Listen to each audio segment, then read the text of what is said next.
If you're young and just single and a mother, You never know what God can do. but you better believe you can make it through it. Stand up tall and pay your dues. This is YSM. Hello, welcome to Young Single Mothers. My name is Yolanda, and today I want to talk about the village. Yeah, that's right. That old saying, it takes a village to raise a child, is so true. Whether we realize it or not, everybody that is involved in your life and your child's life is a part of that village. And I'm sure if you've watched earlier episodes, I talked about how my grandmother was around for the first few weeks of my son's birth, and she was such a great help. Of course, there's my parents, his paternal grandmother. They are friends. Don't take for granted women you meet at the prenatal classes, Lamaze classes, or whatever you have in your country. Those people, you never know who's going to become your friend. I know I have one specific friend that I met during that time, and our sons are the same ages. They're best friends. And man, she's been such a huge help in so many different ways, taking him for the weekends, when I've been away for various reasons. And I try to do the same for her. She's married, so sometimes you're like, hey, you need time with hubby, I'll take your minions, because she has more than one. So never take for granted the people who are involved in your son's life. And that's even for those people who help around the house. I don't know if you come from a culture or a place where you have helpers in your homes, whether it be a maid or anything of that nature. Don't take these people for granted. So first of all, I want to talk about, I'd say my son's family. Oh great, there's a fly. Please pardon me for 2 seconds. So I would like to start with my son's paternal side of the family, because I think that they obviously play one of the biggest roles, and I thank God that they are involved. I do take into consideration that if you are a single mom, in a lot of cases, your child's father's family may not necessarily be involved in your child's life. But in my case, they are, and I could not be more grateful. I feel very respected by my son's father's family. And let's start with his grandmother. I feel like she's very respectful of me in my position as my son's mother.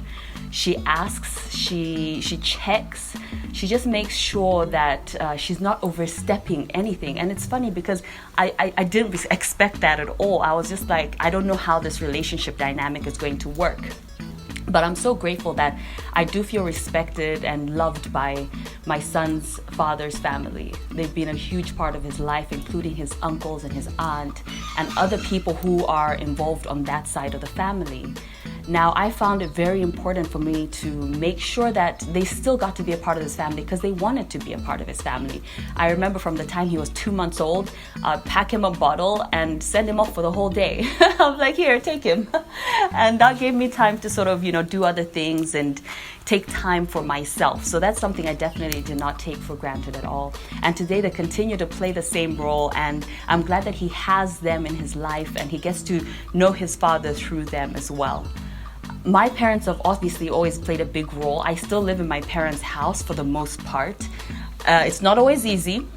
It's not always easy at all, but I'm so grateful for the role that they play in my son's life. I don't think anything can ever take the place of that, and I'm super grateful, including my sisters who have done above and beyond what I could ever imagine. They're like the best aunties in the world, and he has a lot of awesome aunties through my cousins and friends and all sorts of other people.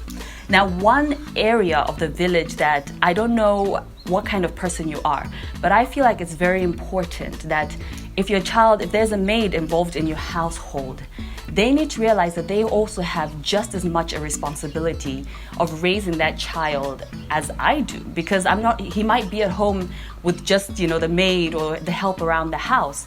And I always made sure that the maids always felt that they can scold him if need be.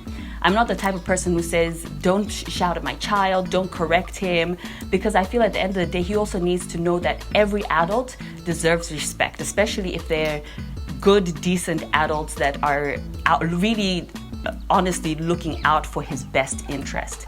So it was important for me, for the people who help around the house, to know that it was important to me that they play a role in helping me raise my child. If he does something out of line, I expect you to correct him. I expect you to speak up. I expect you to let me know if something happened that you feel was wrong or disrespectful and needs correction.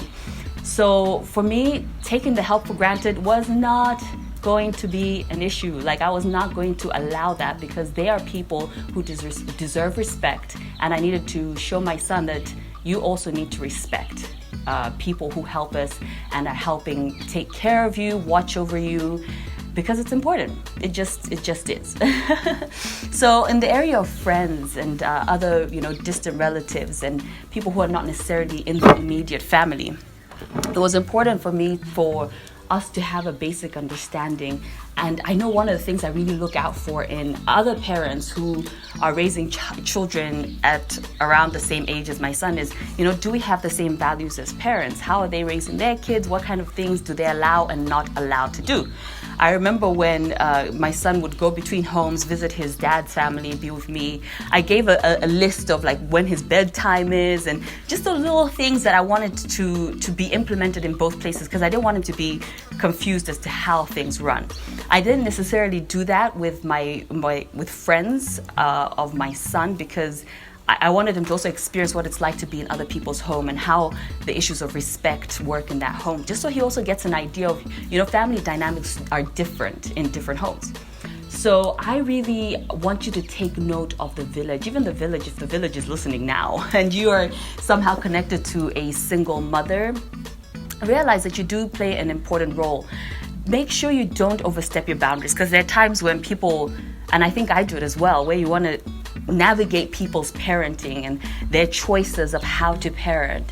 And to be honest, let's not do that unless it is asked of us, because it can create some type of tension between friends, between families, because at the end of the day, that child is yours. And it can be hard because you want to be respectful, but if you feel that people are overstepping their boundaries in the role that they play in your life and in your son's life, it can cause you to feel some type of way.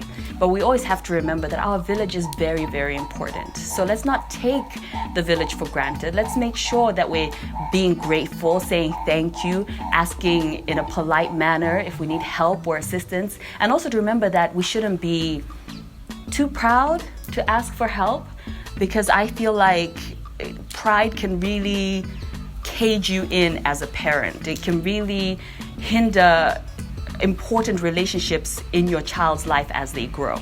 So love your village, respect your village. Take note of who is in your village, because there's some people you might have to keep out of the village. But of course, it's completely up to you as a mom. Pray about it, seek wisdom, seek guidance, seek understanding, so that your village can be a top-notch one. That's all I have for you today.